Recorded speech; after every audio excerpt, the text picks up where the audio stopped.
everyone. In this video, we are going to go over the math test with the no calculator version on the PSAT. This should take you less than 25 minutes if you're really doing it, but since we're going to slow down, this might run a little longer. But yeah, let's just jump right into it. Okay. So, what value of p satisfies a given equation? Best way of doing this is to isolate this variable right here. So I like to start off by subtracting anything that's not attached to the p. So since there's an 8 here, we just get rid of that. Let's cancel out. 32 minus 8 is 24. That equals 4p. And now to get p by itself, since it's 4 times p, we're going to divide both sides by 4. Sorry for writing over the words. And that means that the value of p is 6. So p. Number 2, the total cost to rent an inflatable slide for a birthday party is $23 per hour with an initial $15 setup fee. Which of the following equations represent the relationship between the total cost, C, in dollars, and the total number of hours, H, to rent the table? Okay, so whenever I see a per hour statement, so $23 per hour, I associate that with like a rate, right? It says it's per hour. So that number 23 is going to be multiplied by the number of hours that you rent the inflatable slide for, right? So it's going to be multiplied by H. And there's an initial startup fee.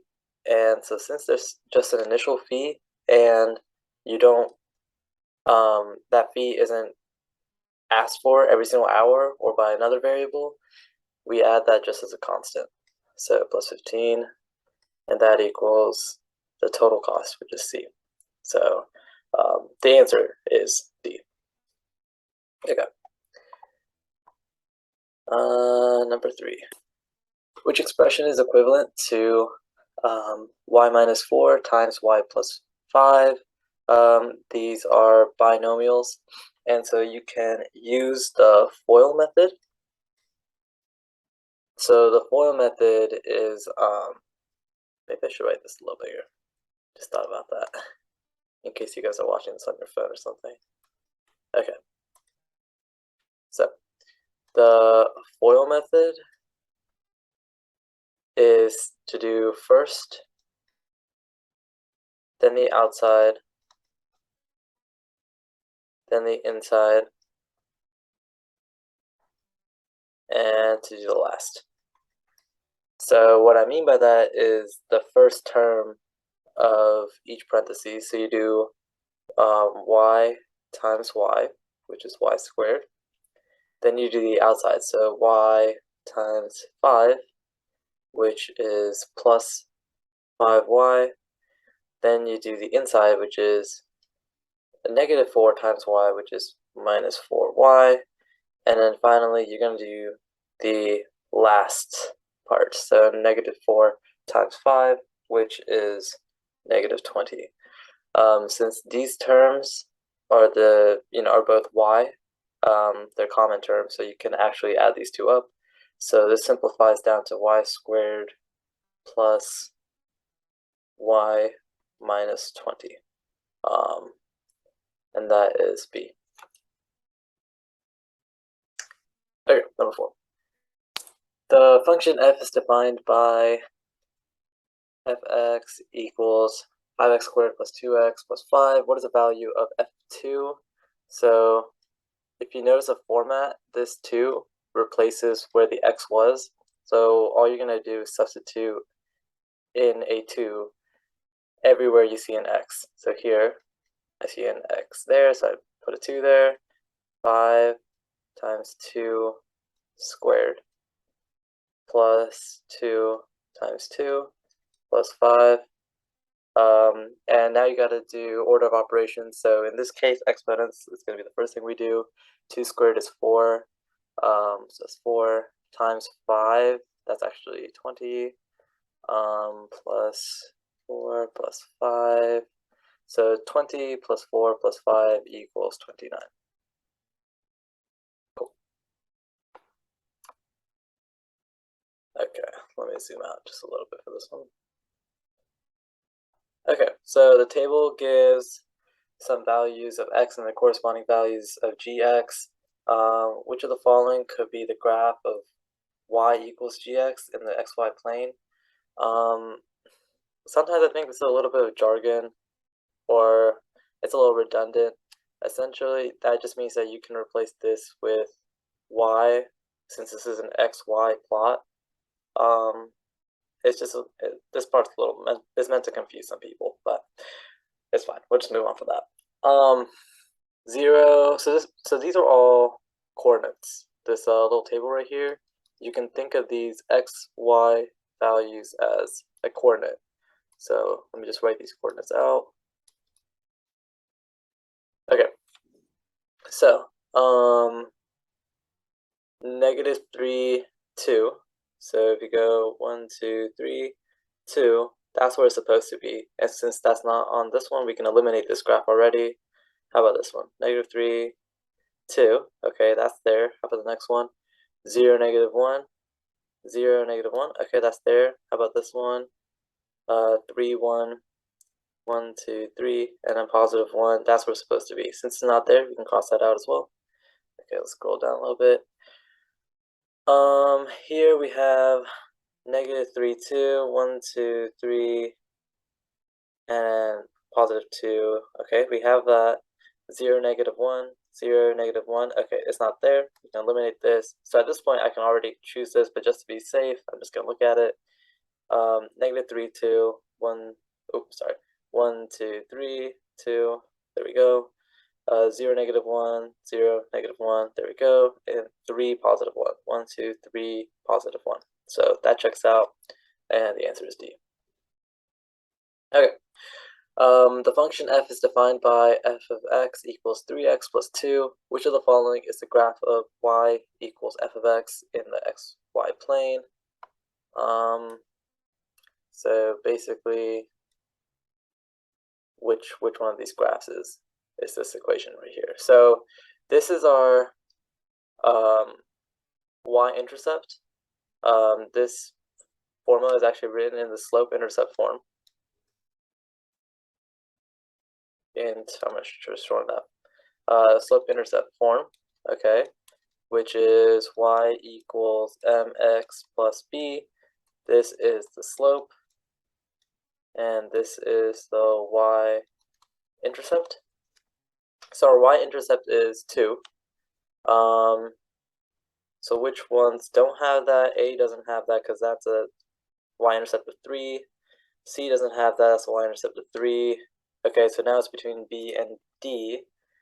And according to the slope-intercept form, our slope here is 3.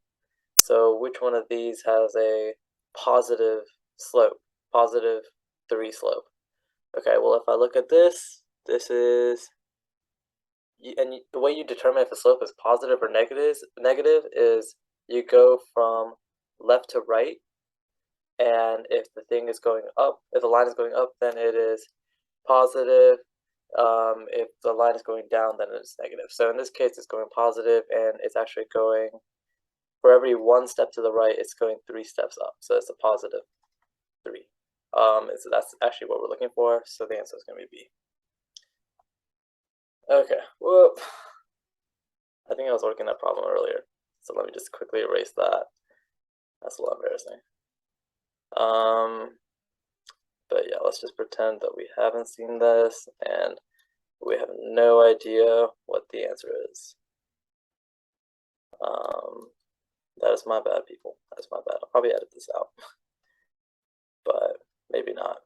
Maybe I'll just keep this for comedic purposes as you see me slowly erase this off the screen like it was never here. Okay. I wish there was a bigger eraser tool. I'm sorry about that. Let me zoom in just a little bit. Okay. So we have a system, an equation right here, and this square right here is kind of bugging me because that always makes things a little complicated. But then I realized that 64 is really just 8 squared, right? It's a perfect square. So the first thing I would do to make this a little easier on myself is I would take the square root of both sides of this bottom equation. And now that gets me 5x plus y equals 8. Okay. And then the top formula is that.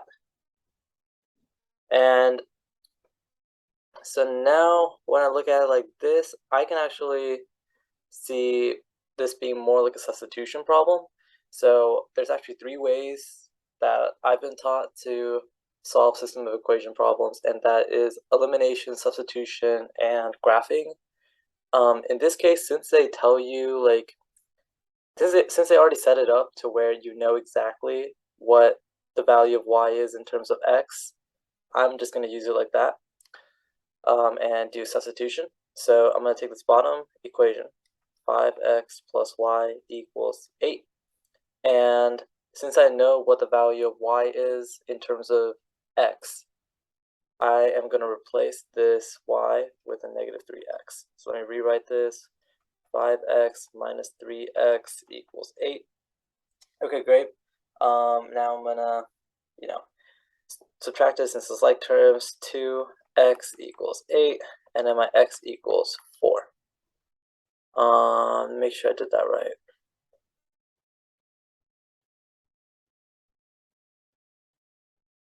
Okay, should be right, yeah. And then since it's saying what the value of x times y is, I have to find the value of y. That's pretty simple. Do 3, use the top equation, right? Negative 3x equals y. Plug in 4 for x. Sorry that my handwriting is slanting right now. It's kind of annoying. Negative 3 times 4 equals y, which equals negative 12. So now my final thing, just to figure out what x times y is, that's equal to 4 times negative 12, which is equal to negative 48. Okay, I wrote everywhere there, but that's fine. Problem number 8. In the xy plane, line L contains the point 1, 3, and has a slope of 2. Which of the following is an equation of the line L? Okay, so these, if you notice, are all in slope intercept form. But they give you a point, and they don't give you a y-intercept, right? So I think what they want us to do here to save time, or the most efficient way, I should say, is to make this into what is called a point slope form.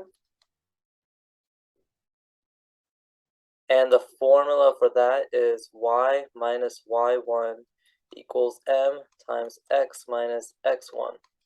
Okay. And so you would input the y value of the coordinate, so in this case 3 here, and you would input the x value of the coordinate here, which is 1. And then we will simplify, and the slope here, sorry, which is 2 in this case. So y minus 3 equals 2 times x minus 1.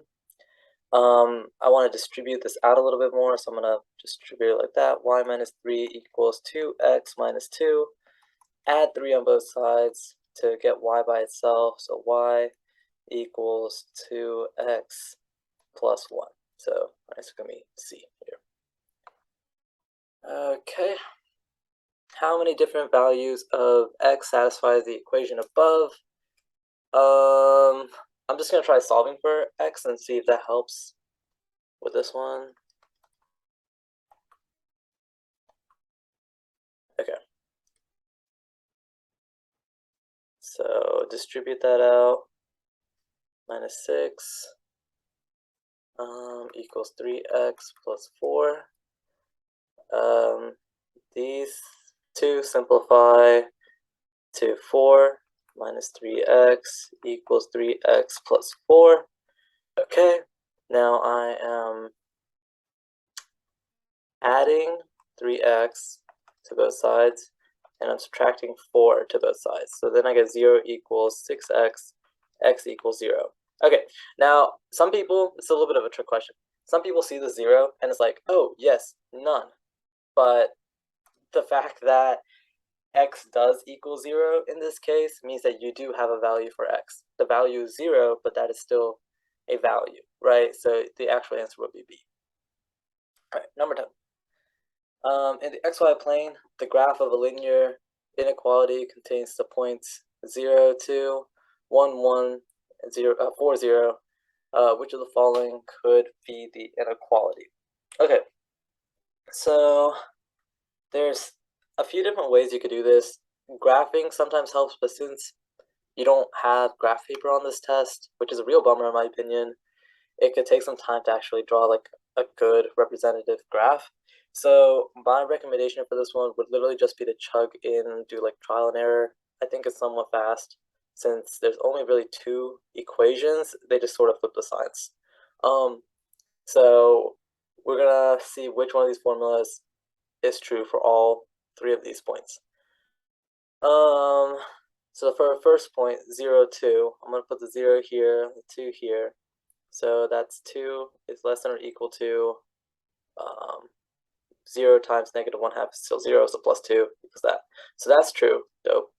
How about 1 and 1? If I put a 1 for y and a 1 here, that becomes 1 is less than or equal to negative 1/2 plus 2, which is true because this part becomes 1.5, which is greater than 1. Okay, that's cool. So check that off.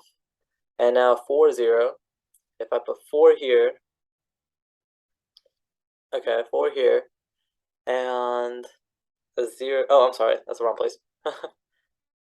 Okay, if I put a 4 here and a 0 here, this 4 times negative 1/2 is negative 2 plus 2, which is 0, right? So that actually works.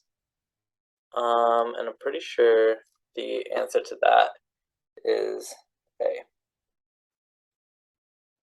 Let me just double check that.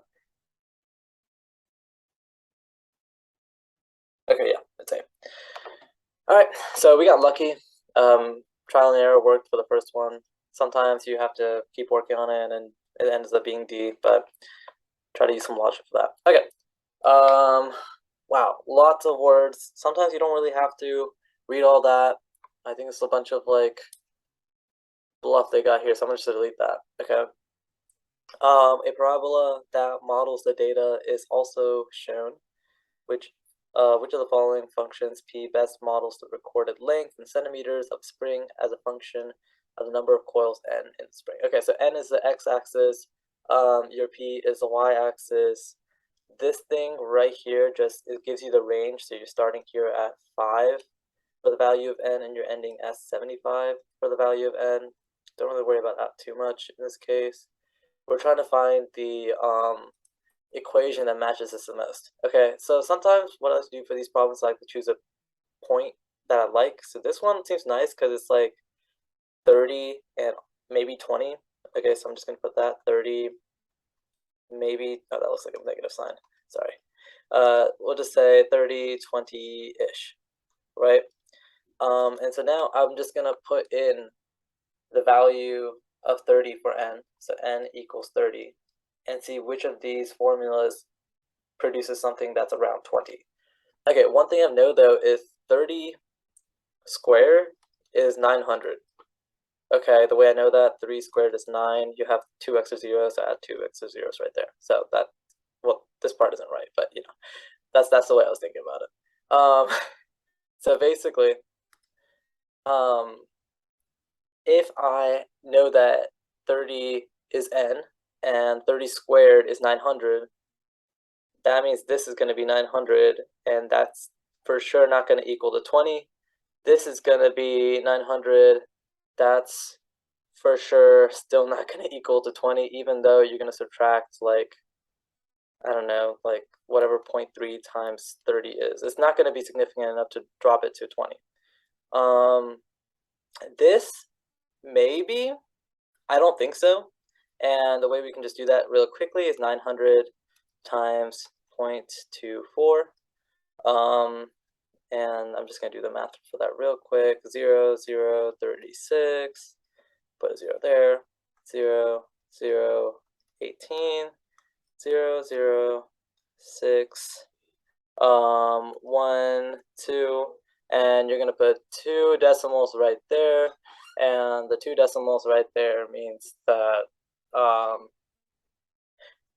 the 2 decimals right there is just because that you put a decimal point right there to begin with.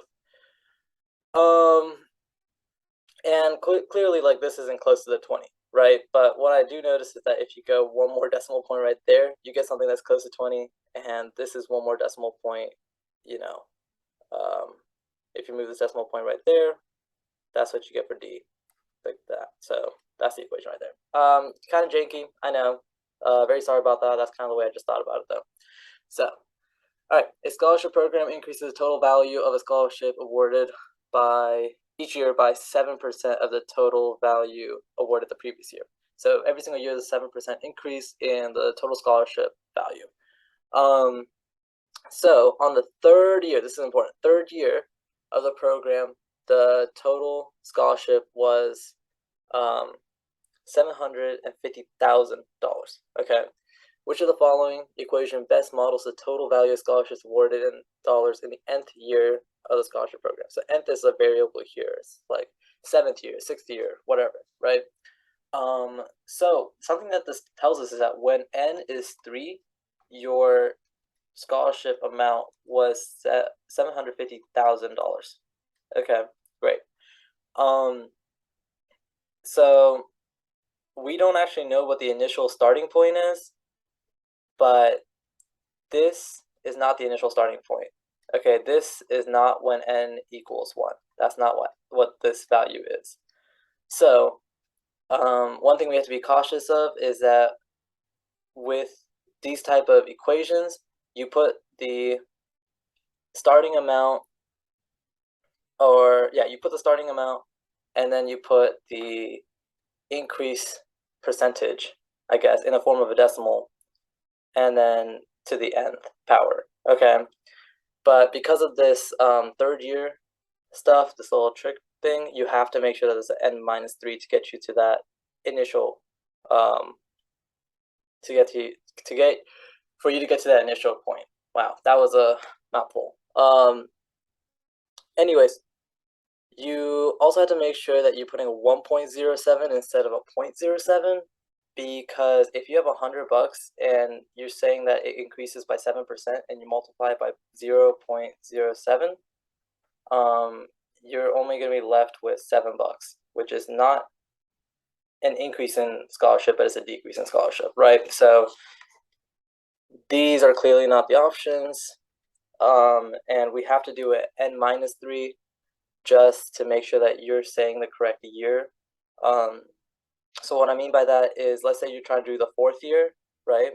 If we were to use this equation right here, you would put a 4 for n, and it would act as if this was the amount for the first year. But when you put a 4 here, this thing right here becomes, this exponent right here becomes a 1, and then it's as if it's the first year after the 3rd year, which is the 4th year, right? Very complicated to explain. I feel like I didn't do a great job explaining that one, but if you understood, that's great. So the answer here is actually D. Okay, great. We're now on to the written portions, fill in the blank type of thing. I generally feel like the written portions is a little easier than number 10 through 13th of the multiple choice. Generally, that's how I feel, but yeah, let's just do this real quick. In 1947, milk cost 3/4 per gallon, and bananas cost 15 cents per pound. Donna bought 2 gallons of milk and some bananas for a total of $2.25. Okay. how many pounds of bananas she buy? So she bought, let's see, it says it's 75 cents. So 75 cents per gallon, and she bought 2 gallons, right? So 2 times 0.75, and then you have to add the cost of the bananas, and the bananas are 15 cents. Oops, sorry, that's ugly. The bananas are 15 cents per pound. So how many pounds of bananas, and I'm gonna do pounds of banana as B, did she actually buy? 2 times 0.75, that's 1.50 equals 2.25. And I'm gonna add this 0.15b. Sorry, I like to keep things even. Subtract $1.50 from both sides, and we are left with, that's 75 cents. So your B is gonna be 5. Yeah, because there's 15 goes into 75 5 times. So 5 pounds of bananas. Okay. What is one possible positive value of x that satisfies the given equation? So since this is 0, we just need to make one of these parentheses equal to 0, because if we make this parentheses equal to 0, for example, then no matter how big this number is, let's say this number becomes like 238, it's still going to multiply to 0 to get 0, right? So one way, wow, what is the screen doing? Oh my goodness. Okay, sorry. I don't know if that's going to pick up on the recording or not. That was really weird what my screen just did.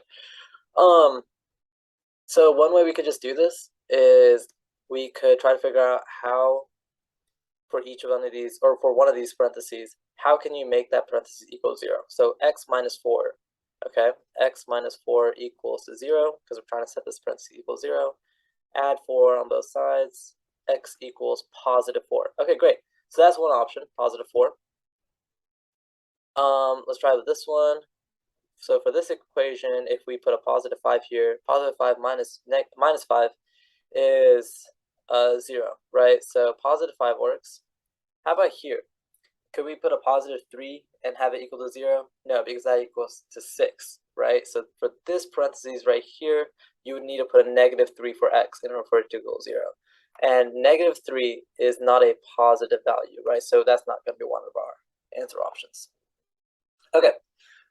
Triangle RST is congruent to triangle XYZ, where R corresponds to the angle X and angle S corresponds to Y. Okay, so that's basically saying, like, here's your triangle RST, and then here's another triangle XYZ. Like, these angles are the same, these angles are the same. So obviously these angles, T and Z, are going to be the same. Okay. So if the measure for R is 28 degrees and the measure of S is 54 degrees, what is the measure of Z right here? So that's what we need to figure out. Okay, well, let's try to find the angle of T, because that's the same angle as angle of Z, right? They're congruent. That's what we were able to deduce. So the way to find the missing angle of a triangle, if you already have two angles of a triangle, is you do 180 degrees minus the two angles you already know. So minus 28 and minus 54. And let's see. These two add up to be, mental math, 82 degrees. So this is going to be 98. Your angle T is going to equal 98 degrees. Okay, and since angle T is 98, your angle Z is going to be 98 as well. Okay, sweet. Last problem, I think. Yeah, last problem. System of equations. Lovely. So here's a system of equations. Luckily, they already set up like the x with the x, the y's with the y's, and the constant with the constants. It makes our job super easy. I think I'm gonna So since it wants us to find the value of x, I'm going to make it easier on myself and just eliminate the y's. So if I multiply this top equation by 2 and multiply this bottom equation by 5, since the 2 times negative 5 is going to be negative 10, 5 times negative 2 is going to be negative 10, so I can then just cancel those out by subtracting. So let me just rewrite these equations after I multiply them with their respective numbers. So 4x times 2 is 8x, negative 5y times 2 is negative 10y, and that equals to 24 times 2, which is 48. Second equation, 5 times x is 5x, minus 2y times 5 is minus 10y, 3 times 5 equals 15. Okay, cool. And now that we're here, I am just going to subtract all these numbers. So 8x minus 5x is 3x. Negative 10 minus negative 10. So we're subtracting a negative here. So this actually adds a 10 to negative 10. It's going to be 0y. And then 48 minus 15. Sorry. Mental math is sucking today. That's going to be 33. There we go. That's kind of slow. So I divide both sides by 3, and I should be getting that my x is 11. And yeah, I believe that is right. Okay, so that was the non-calculator section of this PSAT test that I just found online. Hopefully you found this useful. I think I'll tackle the calculator section in the next video. All right, thank you.